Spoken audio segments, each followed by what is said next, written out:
재물의 노예가 되지 말라는 제목으로 말씀 전하기 원합니다. 예수님께서 하나님 나라의 복음을 가르치시기 위해서 부자와 거지 나사로의 비유를 말씀하시는 이유가 있습니다. 하나님 나라의 복음을 이해하는데 왜 부자와 거지 나사로의 이야기가 우리에게 필요할까요? 현대 사회도 부와 성공은 많은 사람의 목표입니다. 그러나 예수님은 이 땅에서 부를 쌓고 성공하는 것보다 더 중요한 게 있다고 말씀하십니다. 여러분, 세상에서 성공하고 부를 쌓는 것보다 더 중요한 것이 있다는 예수님의 가르침에 동의하십니까? 잘 모르겠습니까? 예수님은 누가복음 12장에서는 어리석은 부자의 비유를 통해서 재물만 의지하는 삶이 얼마나 어리석은 삶인지 경고하셨습니다. 누가복음 12장 19절에서 21절에 보면 이런 말씀이 있습니다. 또 내가 내 영혼에게 이르되 영혼아 여러 해 쓸 물건을 많이 쌓아두었으니 평안히 쉬고 먹고 마시고 즐거워하자 하리라 하되 하나님은 이르시되 어리석은 자여 오늘 밤에 내 영혼을 도로 찾으리니 그러면 내 준비한 것이 누구의 것이 되겠느냐 하셨으니 자기를 위하여 재물을 쌓아두고 하나님께 대하여 부요하지 못한 자가 이와 같으니라. 아멘. 그리고 예수님은 누가복음 18장에서 재물이 하나님 나라에 들어가는데 장애가 될 수 있다는 것을 보여주셨습니다. 누가복음 18장 24절 25절입니다. 예수께서 그를 보시고 이르시되 재물이 있는 자는 하나님 나라에 들어가기가 얼마나 어려운지 낙타가 바늘귀로 들어가는 것이 부자가 하나님 나라에 들어가는 것보다 쉬우니라 하시니. 아멘. 누가복음은 다른 복음서보다 부자에 대한 이야기를 많이 다루고 있습니다. 왜냐하면 당시 유대인들이 부자가 되는 것을 지향하고 돈을 좋아했기 때문입니다. 유대인들이 무엇을 좋아했다고요? 돈을 좋아했어요. 누가복음 16장 14절에 보면 이런 말씀이 있습니다. 바리새인들은 돈을 좋아하는 자들이라 이 모든 것을 듣고 비웃거늘. 아멘. 예수님이 하나님 나라의 복음을 가르칠 때 그 옆에서 그 복음을 듣고 있던 바리새인들은 그 가르침을 듣고 비웃었습니다. 그런데 그들이 복음을 듣지 않고 비웃은 이유가 중요합니다. 성경은 그들이 돈을 좋아하기 때문에 예수님의 가르침을 비웃었다고 말하고 있습니다. 여러분 한번 들어보세요. 돈을 좋아하는 그리스도인, 돈을 좋아하는 목사, 돈을 좋아하는 선교사 어떻게 와닿습니까? 하나님을 믿는 사람이라면 돈을 좋아하면 안 될 것 같지 않으세요? 뭔가 조금 이상하고 잘못된 것처럼 느껴지지 않습니까? 돈을 좋아하는 목사, 돈을 좋아하는 선교사. 근데 돈을 좋아하는 바리새인이 복음을 듣고 예수님의 가르침을 비웃습니다. 돈을 좋아하는 이라는 단어가 디모데후서 3장 2절에서는 이렇게 기록되었습니다. 사람들이 자기를 사랑하며 돈을 사랑하며 자랑하며 교만하며 비방하며 부모를 거역하며 감사하지 아니하며 거룩하지 아니하며. 아멘. 돈을 좋아하는 게 문제가 되지는 않죠. 돈이 많은 것도 전혀 문제가 되지 않습니다. 문제는 하나님보다 돈을 좋아하고 하나님보다 돈을 사랑하는 게 문제가 되는 겁니다. 바리새인들이 돈을 좋아했던 이유가 있었습니다.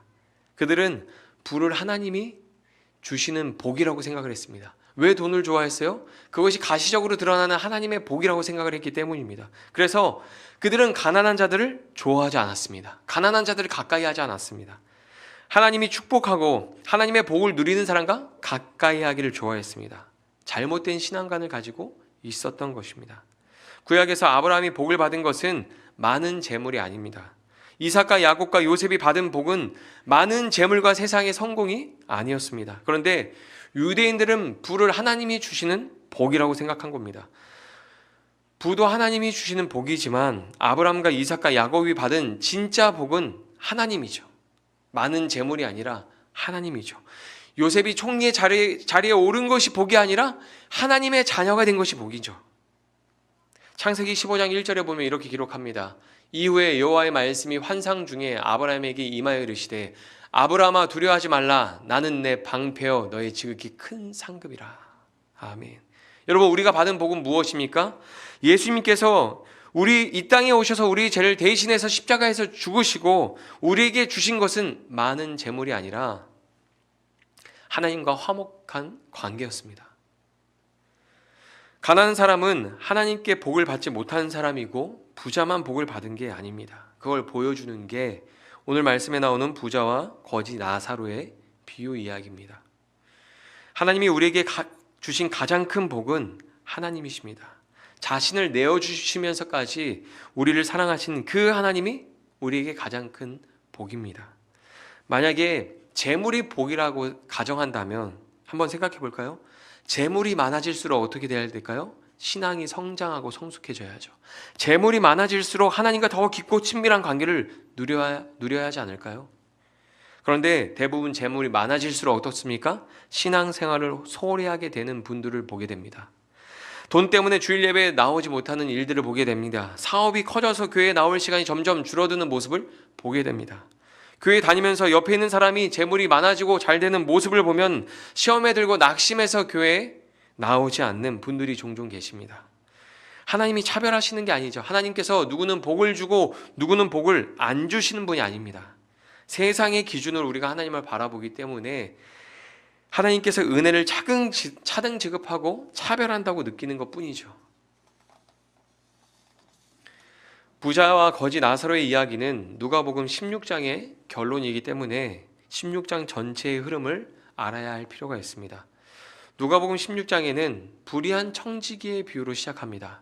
예수님은 이 비유를 통해서 우리에게 세 가지 교훈을 말씀해주고 계십니다.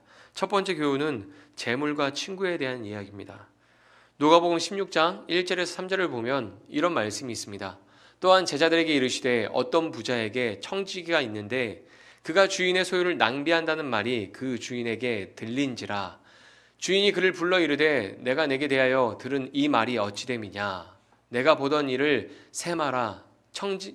청지기 직무를 계속하지 못하리라 하니 청지기가 속으로 이르되 주인이 내 직분을 빼앗으니 내가 무엇을 할까. 땅을 파자니 힘이 없고 빌어먹자니 부끄럽구나.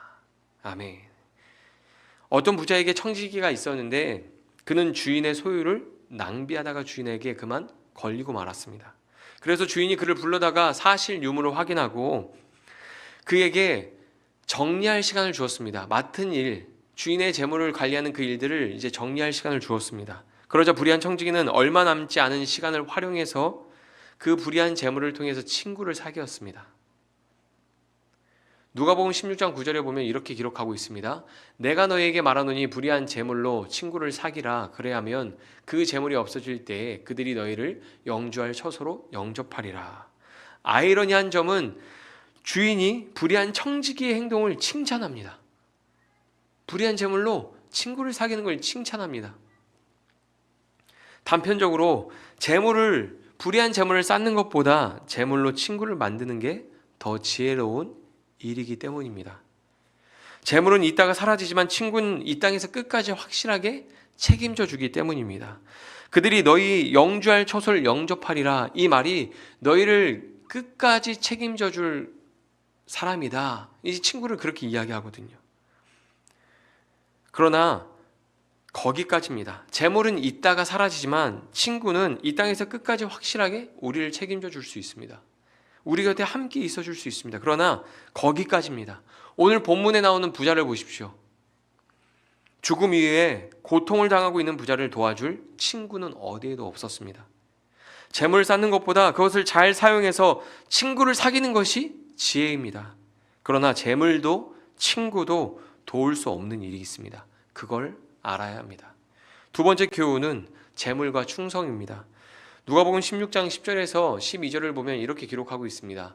지극히 작은 것에 충성된 자는 큰 것에도 충성되고 지극히 작은 것에 불의한 자는 큰 것에도 불의하니라. 너희가 만일 불의한 재물에도 충성하지 아니하면 누가 참된 것으로 너희에게 맡기겠느냐? 너희가 만일 남의 것에 충성하지 아니하면 누가 너희의 것을 너희에게 주겠느냐? 아멘. 여기에서 지극히 작은 것은 이 세상의 재물을 말하는 것입니다. 그리고 큰 것은 하나님 나라의 보화를 의미합니다. 그리고 충성은 신실한, 정직한이란 의미인데 이 단어는 믿음을 표현할 때 사용하는 단어였습니다. 아무리 큰 재물이라도 하나님 나라와 비교하면 아주 작은 것입니다.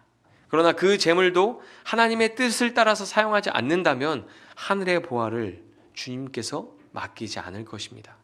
즉 작은 것을 쫓다가 큰 것을 잃어버리게 될 거라는 말씀입니다. 세상의 재물을 쫓고 탐하다가 하나님의 나라를 얻지 못하게 될 수 있다는 말씀을 하고 있는 것입니다. 불의한 청지기 비유를 시작할 때 부자가 청지기를 부른 이유가 무엇입니까? 주인의 소유를 낭비하고 있었기 때문에 불렀습니다. 우리가 하나님이 주신 재물을 마음대로 사용하고 쓴다면 그것은 낭비입니다. 하나님이 주신 목적을 따라 재물을 사용하는 지혜가 필요한 것이죠. 하나님을 놔두고 재물을 신뢰하는 것은 얼마나 어리석은 일인지 알아야 합니다. 여러분, 이런 말이 있죠. 혹시 들어보셨습니까? 사람은 배신하지만 돈은 배신하지 않는다. 이런 말 들어보셨나요? 전 종종 들어봤거든요. 사람보다 돈이 낫다. 친구 없어도 된다. 돈만 있으면 된다. 그럼 친구도 생긴다. 뭐 이런 이야기들 많이 하는 사람도 있거든요. 그런데 돈을 신뢰하는 사람도 어려움을 당합니다. 우리가 이 땅을 살아갈 때 신뢰하고 의지해야 할 것은 재물이 아닙니다. 전능하신 하나님, 창조주 하나님이라는 것을 기억해야 합니다. 세 번째 교훈은 재물과 하나님입니다. 누가복음 16장 13절에 보면 이런 말씀이 있습니다. 집 하인이 두 주인을 섬길 수 없나니 혹 이를 미워하고 저를 사랑하거나 혹 이를 중히 여기고 저를 경히 여길 것임이라. 너희는 하나님과 재물을 겸하여 섬길 수 없느니라. 아멘. 예수님은 하나님과 재물을 겸하여 섬길 수 없다고 말씀합니다. 재물과 하나님 사이에서 믿음의 결단이 필요합니다. 세상은 두 가지 모두 사랑할 수 있다고 말할지 모릅니다. 그러나 성경은 단 하나만 온전히 사랑하는 것을 사랑으로 정의합니다. 세상은 배우자 외에 다른 사람을 사랑하는 것을 존중해 주는 사람도 있습니다. 그러나 성경은 배우자 한 사람만 사랑하지 않으면 그것을 죄로 여깁니다. 재물을 사랑하는 사람은 하나님을 사랑할 수 없고 재물을 신뢰하는 사람은 하나님을 신뢰할 수 없습니다. 재물이 하나님의 자리를 대신하고 있기 때문입니다. 마음의 보좌는 하나뿐입니다. 우리는 이 땅에서 재물의 노예가 되지 말고 하나님의 자녀로 살아야 합니다. 우리는 이 땅에서 과연 하나님의 자녀로 잘 살고 있는지 한번 확인해 볼까요? 돈의 노예로 살고 있는지 하나님의 자녀로 살고 있는지 테스트해 볼 수 있는 게 있습니다. 제가 세 가지 질문할 건데 한번 보세요. 자, 돈에 대해서 한 주 동안 최근에 나는 돈에 대해서 자주 생각했다. 그럼 오른손. 아니면 나는 한 주 동안 최근에 하나님에 대해서 자주 생각했다. 말씀에 대해서 자주 생각했다. 왼손. 한번 손 들어보시겠어요? 진짜로 들면 안 됩니다. 마음이 어려워져요. 마음으로 손을 들어주세요. 두 번째, 돈을 벌기 위해서 내가 해야 할 것과 하고 싶은 일을 포기한다. 하나님 말씀에 순종하기 위해서 내가 해야 할 일과 하고 싶은 일을 포기한다. 돈 쪽이면 오른쪽, 말씀 쪽이면 왼쪽. 어떤 손을 드시겠습니까? 마지막으로 세 번째, 부와 성공이 인생의 목적이다. 아니다. 돈은 하나님의 사랑을 실천하는 수단일 뿐이다. 여러분에게 돈은 어떤 의미인가요? 하나님의 자리를 대신해서 재물이 차지하고 있지 않습니까? 하나님의 말씀보다 우리는 세상 살아가는 것과 재물에 더 영향을 받고 신경 쓰며 살고 있지 않습니까? 구약에서 가장 큰 죄가 우상 숭배였습니다. 하나님 외에 다른 신을 섬기고 사랑하는 것이 가장 큰 죄였습니다. 그런데 신약에서는 우상 숭배에 대한 이야기가 거의 나오지 않죠. 우상 숭배에 대한 죄를 다루지 않습니다. 왜냐하면 재물이 우상이 되었기 때문입니다. 여러분, 만모니즘, 물질 만능주의를 들어보셨을 겁니다. 현대인들은 재물을 섬기고 재물의 노예가 되어서 살아갑니다. 우리는 재물의 노예가 아니라 하나님의 자녀로 이 땅을 살아가야 합니다. 하나님이 약속하신 복은 재물에 있지 않고 자녀됨, 관계에 있습니다. 오늘 본문이 그것을 보여줍니다. 거지 나사로가 이 땅에서 살 때 세상이 정의한 복을 하나도 누리지 못하고 고통만 당하다가 죽었습니다. 그러나 하나님 나라에서 그는 위로를 얻고 영원한 기쁨을 누립니다. 우리가 시간의 개념을 생각해 보면 이 땅의 시간이 정말 빠르게 지나갑니다. 어른들을 만나면 종종 시간을 비유할 때 이런 말을 하죠. 20대 때는 20km, 30대 때는 30km, 40대 때는 40km. 나이가 들수록 시간이 점점 빠르게 느껴진다라고 말을 합니다. 그런데 정말 이 땅에서의 삶이 순간입니다. 성경에서 많은 사람들이 그 시간에 대해서 이렇게 표현합니다. 야고보서 4장 14절입니다. 내일 일을 너희가 알지 못하는도다. 너희 생명이 무엇이냐? 너희는 잠깐 보이다가 없어지는 안개니라. 여러분, 안개가 하루 종일 이틀, 3일, 오래 가는 거 보셨어요? 잠깐 있다 사라지잖아요. 욥기 7장 7절에서 이렇게 표현합니다. 내 생명이 한낮 바람 같음을 생각하옵소서. 그냥 지나가는 바람처럼 우리 인생이 그냥 그렇게 지나가는 거예요. 시편 102편 3절을 보십시오. 내 날이 연기같이 소멸하며, 연기같이 소멸하는 거예요. 인생이 그렇게 짧습니다. 순식간에 지나갑니다. 성경에서 많은 사람이 인생을 표현할 때 다 잠깐 있다가 사라지는 안개, 바람, 연기로 표현했습니다. 이 땅의 삶은 정말 잠깐입니다. 이 땅에서 누리는 기쁨도 안개처럼 잠깐 있다가 사라집니다. 이 땅의 고통도 괴로움도 바람처럼 그냥 지나갑니다. 우리에게 주어진 시간은 매우 짧습니다. 그러나 죽음 이후에는 그 개념이 달라집니다. 천국에서 우리는 영원히 기쁨을 누리게 될 것이고, 지옥에 간다면 지옥에서 영원한 고통을 경험하게 될 것입니다. 이 땅에서 우리가 겪는 고통과 괴로움은 바람처럼 지나가는 거죠. 네, 우리가 죽은 이후에는 바람과 안개와 어떤 그런 연기의 개념이 아니에요. 영원한 기쁨이고 영원한 고통입니다. 돈을 좋아하는 바리새인은 하나님 나라의 복음을 들으면서 비웃었습니다. 그리고 오늘날 현대인들도 돈의 가치를 인정하지 않으면 비웃습니다. 너가 아직 세상을 모르는구나. 너가 무엇이 중요한지 모르는구나. 그렇게 생각을 하고 비웃죠. 세상 사람들만 그렇습니까? 아니죠. 교회를 다니는 사람들 사이에서도 그런 일들이 종종 발생합니다. 바리새인들은 율법과 선지자를 중요하게 말하면서 말씀보다 돈을 좋아했습니다. 말씀에 순종하며 사는 것보다 돈이 되는 일을 했습니다. 그 일을 찾아다녔습니다. 자기를 자랑하고 높이는 자리는 빠지지 않고 나가서 즐겼습니다. 그들은 하나님이 주신 재능과 재물로 자기 배만 채우며 낭비하고 살았습니다. 이런 내용을 다 종합해서 이 부자에 대한 내용들, 돈을 좋아하는 사람들의 내용들 다 종합해서 만들어진 캐릭터가 오늘 비유에 나오는 부자입니다. 한마디로 부자들의 끝판왕이 오늘 본문에 나오는 부자인 거예요. 누가복음 16장 19절에서 21절입니다. 한 부자가 있어 자색 옷과 고운 베옷을 입고 날마다 호화롭게 즐기더라. 그런데 나사로라 이름하는 한 거지가 헌데투성이로 그의 대문 앞에 버려진 채 그 부자의 상에서 떨어지는 것으로 배불리려 하매 심지어 개들이 와서 그 헌데를 핥더라. 아멘. 여러분, 부자는 날마다 좋은 옷을 입고 날마다 맛있는 음식을 먹으며 사치스러운 생활을 했습니다. 반면에 거지 나사로는 어떻습니까? 허름한 옷을 입고 늘 부족하고 어려운 생활을 했습니다. 거지 나사로가 이 땅을 살면서 많은 것을 바란 것은 아니었습니다. 그냥 부자의 식탁에서 떨어지는 부스러기라도 먹고 굶주린 배를 채우려고 했습니다. 하지만 그것조차 거지 나사로에게는 허락되지 않았습니다.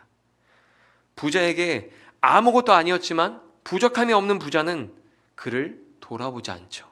가난한 자를 돌아보지 않았어요. 더 좋은 옷을 입고 더 좋은 음식을 먹으며 자기 배를 채우고 자기의 즐거움을 위해서 살았습니다. 재물을 쌓아두고 자기 만족과 기쁨을 위해서 살았습니다.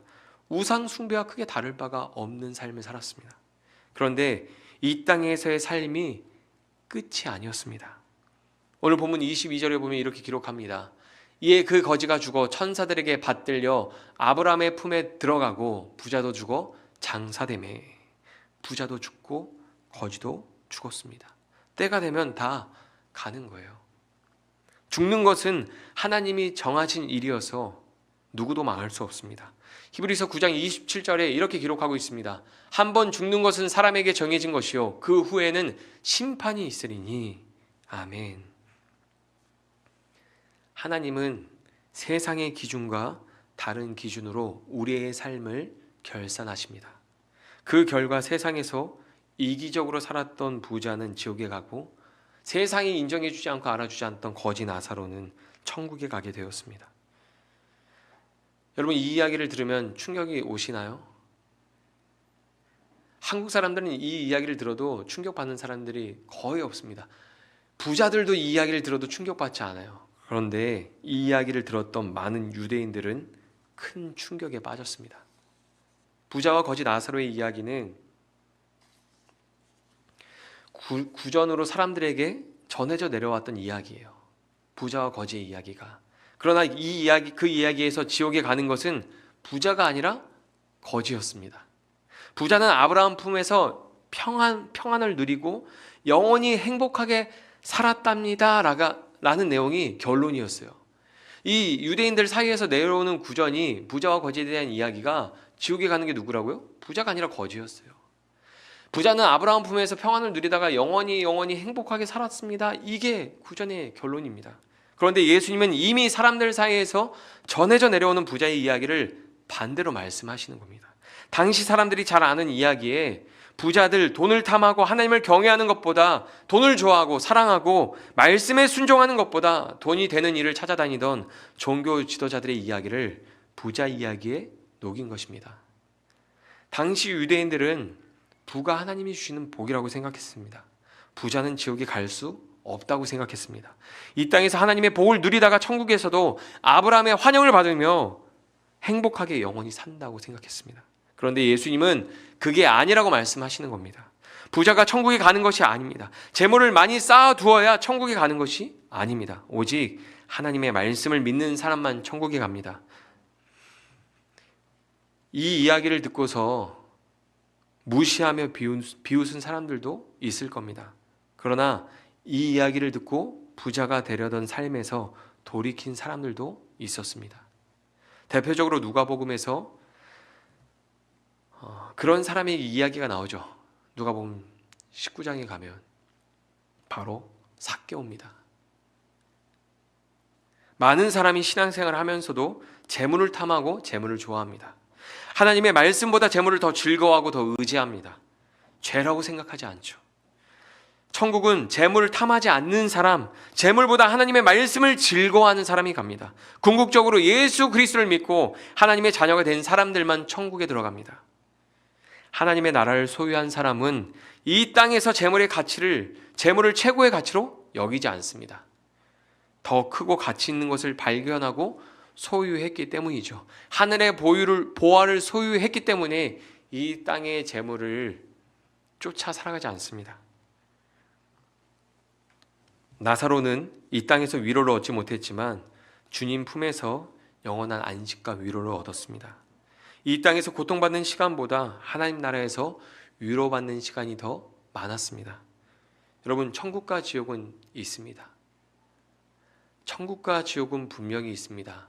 중간 지대는 없습니다. 죽으면 하나님 앞에서 살아온 삶을 결산하고 천국에서 영원한 기쁨을 누리거나 지옥에서 영원한 고통을 당해야 합니다.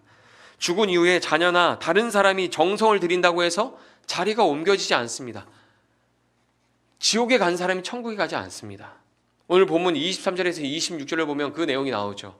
그가 음부에서 고통 중에 눈을 들어 멀리 아브라함과 그의 품에 있는 나사로를 보고 불러 이르되 아버지 아브라함이여 나를 긍휼히 여기사 나사로를 보내어 그 손가락 끝에 물을 찍어 내 혀를 서늘하게 하소서. 내가 이 불꽃 가운데서 괴로워하나이다. 아브라함이 이르되 예 너는 살았을 때 좋은 것을 받았고 나사로는 고난을 받았으니 이것을 기억하라. 이제 그는 여기서 위로를 받고 너는 괴로움을 받느니라. 26절입니다.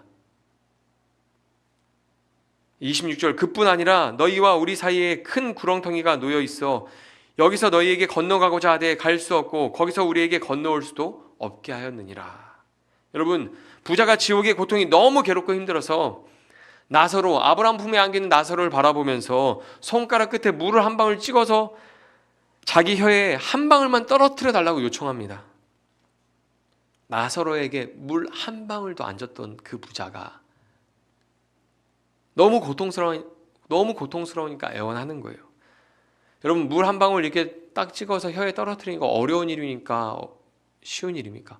어려운 일이 아니잖아요. 그런데 부자의 요청은 거절당합니다. 부자의 요청이 거절당해요. 천국에서 지옥으로 물 한 방울도 건너갈 수 없기 때문입니다. 반대로 지옥에서 천국으로 건너갈 수도 없습니다. 물 한 방울도 물 한 방울도 못 건너가는데 어떻게 사람이 건너갑니까? 절대 못 갑니다. 성경은 연옥이나 중간 단계가 있다고 말하지 않습니다. 죽으면 다시는 기회가 주어지지 않습니다. 부자가 너무 고통스러워서 자신과 동일한 삶을 살고 있는 형제들을 떠올리면서 말을 했습니다. 오늘 본문 27절에서 31절입니다. 이르되 그러면 아버지여 구하노니 나사로를 내 아버지의 집에 보내소서. 내 형제 다섯이 있으니 그들에게 증언하게 하여 그들로 이 고통받는 곳에 오지 않게 하소서. 아브라함이 이르되 그들에게 모세와 선지자들이 있으니 그들에게 들을지니라.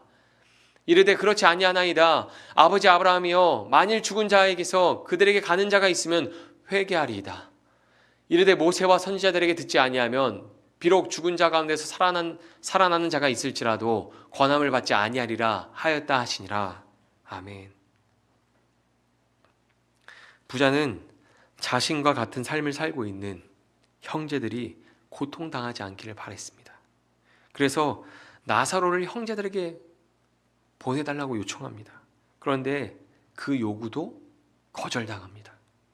모세와 선지자의 글, 성경 말씀을 듣고 믿지 않는 사람들은 죽었다가 살아난 사람을 보아도 믿지 않는다는 것입니다. 천국과 지옥의 갈림길에서 천국으로 들어가는 사람은 오직 하나님의 말씀을 믿고 이 땅의 구원자로 오신 예수님을 나의 구주로 믿는 사람들만 천국에 가는 겁니다. 가끔 천국과 지옥을 경험한 사람들이 간증을 하고 책을 써서 나오는 책들이 있습니다. 그러나 그것이 성경 말씀보다 능력이 있지 않아요. 성경을 대신할 수 없습니다. 죽기 전에 말씀을 듣고 믿지 않으면 다시는 기회가 없습니다. 누가복음 16장에 나오는 불의한 청지기가 주인에게 칭찬을 받았습니다. 여러분 기억하시죠? 주인이 그를 칭찬했어요. 주인이 그가 자기의 소유를 낭비하는 것을 알고 정리할 시간을 주었을 때 그는 그 기회를 놓치지 않았습니다. 그런데 부자와 거지 나사로의 이야기에 나오는 부자는 기회를 놓쳤습니다. 하나님은 우리에게 기회를 주십니다. 무슨 기회를 주실까요? 시간이라는 기회를 주십니다. 이 땅에서 재물의 노예가 되지 말고 하나님의 자녀로 살아가시기를 바랍니다. 우리는 늘 선택의 순간에 놓입니다. 그때 재물이 아니라 하나님을 선택하시기를 바랍니다. 마태복음에서는 가난한 자들에게 복이 있다고 말씀합니다. 하나님의 나라가 이미 그들에게 주어졌기 때문입니다. 우리는 이 땅에서 재물의 노예가 되지 않도록 조심해야 합니다. 자기 배만 채우고 재물을 쌓아두고 이기적인 삶을 살지 않도록 주의해야 합니다. 하나님을 섬기는 하나님의 자녀로 이 땅을 살아야 합니다. 불의한 재물로 친구를 사귈 줄 안다면 불의하지 않은 재물로 더 좋은 친구를 사귈 수 있을 겁니다. 선한 사마리아인의 비유처럼 강도 만난 자의 친구가 되어줘야 합니다. 우리는 예수님처럼 사회에서 어렵고 소외된 사람들의 친구가 되어주어야 합니다. 행복 더하기는 그리스도의 십자가 사랑을 전하는 복음 사역입니다. 그 사랑을 전하는 일에 여러분 함께 동참해 주십시오. 하나님께서 30배, 60배, 100배가 아니라 1000배, 1000배 그 이상으로 갚아주실 것입니다. 재물보다 하나님을 신뢰하는 삶을 살아야 합니다. 재물을 좋아하고 숭배하는 세상 사람들은 우리를 비웃을지 모르지만 주님은 잘했다고 칭찬하실 겁니다. 소자에게 물 한 잔 건네준 것, 하나님 그것을 물 한 잔을 보지 않으시고 그거에 100배, 1000배, 10,000배로 갚아주실 것입니다.